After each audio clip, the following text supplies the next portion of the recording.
The answer to bigger, stronger legs, to more loose and healthy hips, and to bulletproof your lower body joints to avoid injuries.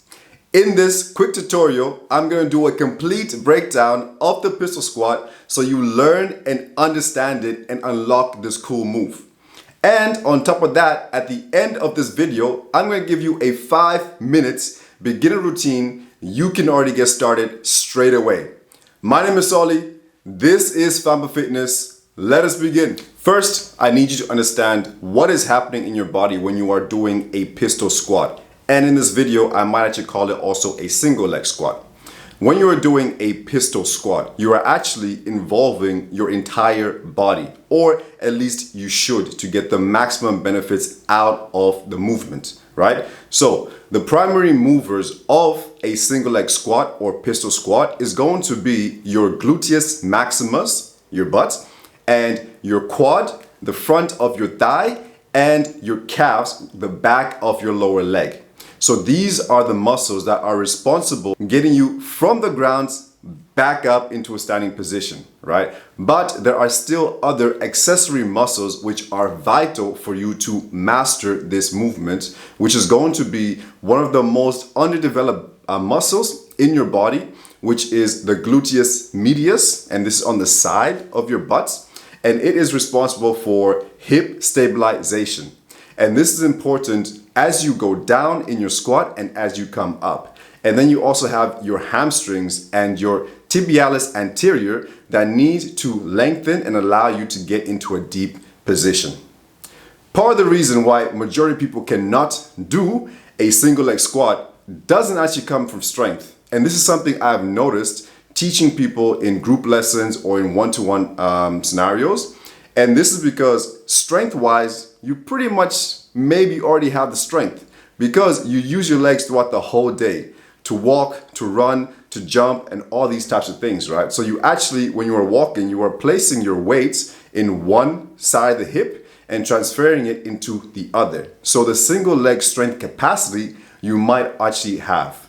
But what we don't do much of is actually getting into a deep squat, which is very important for improving hip flexibility and mobility and ankle dorsiflexion, ankle mobility. So these things are actually some of the reasons why people cannot do a single leg squat. Lacking the dorsiflexion of the ankle and lacking proper hip mobility. Now that the mechanics of a pistol squat are out of the way, let's break down the technique. And I like to teach my students in two different phases. The first phase is stability. The second phase is movement. So before you can output proper maximal strength, you need to make sure your body is stable. And in particular, the hip in this case. So now the question is, how do we stabilize the hip? And this is what you're gonna do. When you are standing on your single leg, let's start with the feet. You are going to, or the ankle, you are going to put your ankle into this inverted position where you bring your ankle inwards and you are going to grip with your toes and your sole. And this is gonna now, you're pretty much gripping the ground, so giving you a lot more stability and it's waking up the nervous system, getting you ready for work. In the hip joint, what you want to do is you want to externally rotate the femur in the acetabulum, which is the socket of the hip. And this is what helps to lock your hip in place. And when you do that in combination with the ankle, you now have a whole lot more solid structure.